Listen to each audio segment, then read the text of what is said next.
अब हम trade discount और कैश डिस्काउंट से रिलेटेड अगर कोई सवाल आता है तो उसमें किन किन बातों का ध्यान रखना है वो सब डिस्कस करेंगे। ये साथ में नोट करते जाइएगा, आपके काम आएगा। ये ऐसा नहीं है कि कोई पूरा सवाल ही आपका इस पे आएगा, 1 नंबर का 2 नंबर के कोई एंट्री आ सकती है, पर हाँ ये एक कॉमर्स स्टूडेंट होने के नाते हमें ये सब चीज़ें पता होनी बहुत ज़रूरी है। सबसे पहली बात तो ये कि सेल्स प्राइस, पहले तो हेडिंग डाल लीजिए, entries related to trade discount and cash discount, यानी कि ट्रेड डिस्काउंट और कैश डिस्काउंट से रिलेटेड अगर आता है तो हमें क्या क्या करना है। अब यहाँ पर हमें समझना है सबसे पहले कि सेल्स, अगर सेल्स प्राइस लिखा हुआ है तो सेल्स प्राइस को और किस किस नाम से जाना जाता है। सेल्स प्राइस लिखा हुआ हो सकता है सवाल में, लिस्ट प्राइस लिखा हुआ हो सकता है सवाल में, मार्क्ड प्राइस लिखा हुआ हो सकता है, या कैटलॉग प्राइस लिखा हुआ हो सकता है। सबका एक ही मतलब है, जो उस प्रोडक्ट के ऊपर जो टिकट लगी हुई है, जो टैग लगा हुआ है, उस पर जो कीमत लिखी है वो उसका मार्क्ड प्राइस है, लिस्ट प्राइस है या सेल प्राइस है, जो भी आप कहना चाहें वो उसका प्राइस है। ओके। सेकंड पॉइंट, अगर सवाल में कैश डिस्काउंट और ट्रेड डिस्काउंट दोनों दिए हुए हैं, आपको बोला है इसको सॉल्व करने के लिए, और अगर क्वेश्चन में कैश डिस्काउंट और ट्रेड डिस्काउंट दोनों दिए हैं तो पहले ट्रेड डिस्काउंट घटाया जाएगा। पहले आप ट्रेड डिस्काउंट को घटाएंगे, फिर जो अमाउंट आएगा उसके ऊपर आप कैश डिस्काउंट निकालेंगे। ठीक है। अभी हो सकता है आगे 1-2 एंट्रीज में आपको ज़रूरत ही ना पड़े इस चीज़ की, लेकिन आगे चल के ये चीज़ आपके बहुत काम आएगी, इसलिए इसको नोट्स बना के अपने पास रखिएगा। अब जैसे अगर आपने ट्रेड डिस्काउंट में से घटा दिया, ट्रेड डिस्काउंट घटा दिया, फिर जो अमाउंट आया तो आपकी एंट्री होगी, यदि आप कैश रिसीव कर रहे हैं तो cash account debit, discount account debit to X account. अगर आपने किसी को कैश पे किया है तो Y's account debit to cash account to discount account. मैंने आपको बताया था कैश और डिस्काउंट दोनों भाई भाई होते हैं, जहाँ कैश होता है वहीं डिस्काउंट होता है।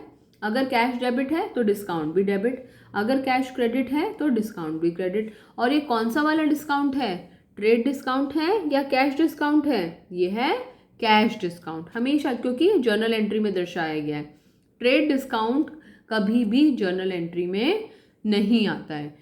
ये इंपॉर्टेंट इन्फॉर्मेशन है, इसे नोट कर लीजिए। ये जर्नल एंट्रीज आपने पहले भी देखी हुई है और आपने करी भी है, तो ये कोई आपके लिए कोई नई बात नहीं है। ये ज़रूर नई बात है कि आप केवल डिस्काउंट डिस्काउंट लिखा करते थे, तो अब आपको पता चल गया है कि कौन सा डिस्काउंट है, ये कैश डिस्काउंट है। हाँ, ये बात ज़रूर है कि हमें यहाँ पर कैश डिस्काउंट वर्ड यूज़ करने की ज़रूरत नहीं है। जैसे कई बार होता है कि अगर हमारा नाम आकाश गुप्ता है पर हमारे फ्रेंड्स जो हैं वो हमें केवल आकाश के नाम से बुलाते हैं, तो ऐसे ही नाम तो इसका कैश डिस्काउंट है, लेकिन क्योंकि इसका कैश का दोस्त बन चुका है इसलिए हम इसको यहाँ पर केवल डिस्काउंट भी लिख सकते हैं जब भी हम इसको कैश के साथ में यूज़ करते हैं। ठीक है, चलिए आगे चलते हैं।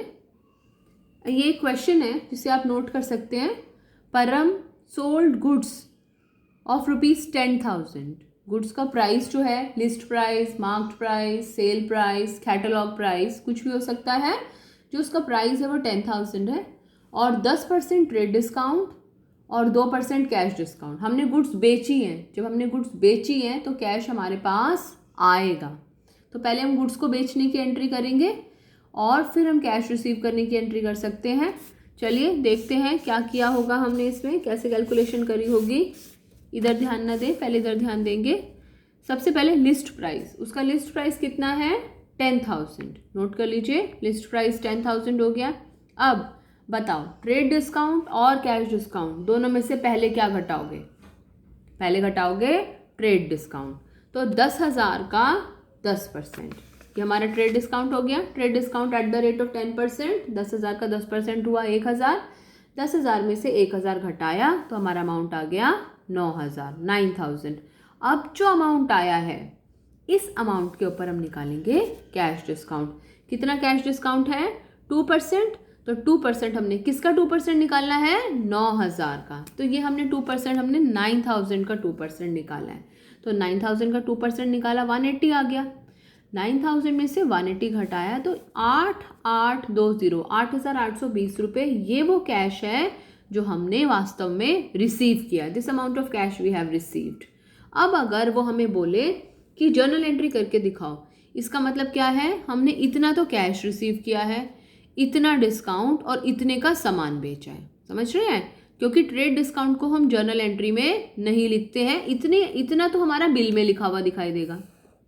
इतनी जो जानकारी है वो कहाँ लिखी हुई दिखाई देगी? बिल में। और इससे आगे की जो जानकारी है, ये जो जानकारी है ये हमारी कहाँ नज़र आएगी? जर्नल एंट्री में। तो कैसी होगी हमारी जर्नल एंट्री? क्योंकि हमने माल बेचा है, माल को सेल किया है। यदि हमने माल को सेल किया है तो कैश हमारे पास आएगा। तो हमारे पास कैश आया तो हमारी एंट्री हो गई cash account debit, discount account debit to X account. ये परम की बुक्स में बना रहे हैं, इन दी बुक्स ऑफ परम। जिसने सेल किया है, सेलर है, सेलर की बुक्स में बना रहे हैं, कोई भी व्यक्ति हो सकता है। तो cash account debit, discount account debit to X account. 8,820, 180 और 9,000। डिस्काउंट, कौन सा डिस्काउंट है ये? Cash discount. हमने क्या सीखा? कैश डिस्काउंट जर्नल एंट्री में आता है और ट्रेड डिस्काउंट आता है बिल में। और दोनों में से पहले क्या दिया जाता है? ट्रेड डिस्काउंट, फिर कैश डिस्काउंट। एक बात और है, ज़रूरी नहीं है कि ट्रेड डिस्काउंट भी होगा, कैश डिस्काउंट भी होगा। हो सकता है केवल ट्रेड डिस्काउंट दे रहा हो सकता है केवल कैश डिस्काउंट दे रहा हो। तो जिस सवाल में केवल ट्रेड डिस्काउंट है वहाँ पे जर्नल एंट्री में डिस्काउंट वर्ड आएगा ही नहीं। हमारी एंट्री क्या हो जाएगी? Cash account debit to X account. अगर ये डिस्काउंट ना होता यहाँ पर तो हम कैश रिसीव कर रहे होते, तो cash account debit to X account 9,000। ये डिस्काउंट बीच में से गायब ही हो जाता हमारा एंट्री में से। ठीक है, तो ये जस्ट एन एग्जाम्पल है। ज़रूरी नहीं है इस तरह का सवाल आपको मिले ही मिले, लेकिन हाँ ये है कि हमें अपने आप को अच्छी से अच्छी चीज़ों के लिए तैयार रखना चाहिए। आगे डिस्कस करते हैं एक असाइनमेंट। ये डिस्काउंट से रिलेटेड असाइनमेंट है जो आपको करके मुझे देना है। एक एक असाइनमेंट पढ़ते जाते हैं। Paid cash to Myra, received cash discount. Cash pay कर रहे हैं, कैश आए तो डेबिट, कैश जाए तो credit.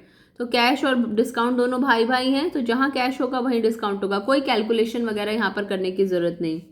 Next, sold goods to H, list price 20,000 less 10% trade discount. केवल आपको ट्रेड डिस्काउंट निकाल कर घटाना है और एंट्री करनी है। सोल्ड गुड्स टू एच, आप साथ साथ में हिंट चाहे तो लिख भी सकते हैं। H account debit to sales account. Sold goods to H का मतलब H account debit to sales account. क्या करेंगे? 20,000 में से ट्रेड डिस्काउंट को घटाकर अमाउंट लिखेंगे, जर्नल एंट्री में ना लिखें यहाँ पर। Sold goods for cash simple है, goods returned by H. Sale किया था, सेल्स रिटर्न है। सेल्स यदि क्रेडिट तो सेल्स रिटर्न हमेशा डेबिट। और यहाँ पर ये जो 2,000 है डिस्काउंट को घटाने के बाद लेना इसको। सेम बॉट गुड्स फ्रॉम निहार, इसको हम नेक्स्ट वीडियो में डिस्कस करते हैं इस असाइनमेंट को। एक्चुअली इस वीडियो में कंप्लीट नहीं हो पाएगा, बहुत बड़ी वीडियो होने के कारण फिर वो भेजी नहीं जा पाती है।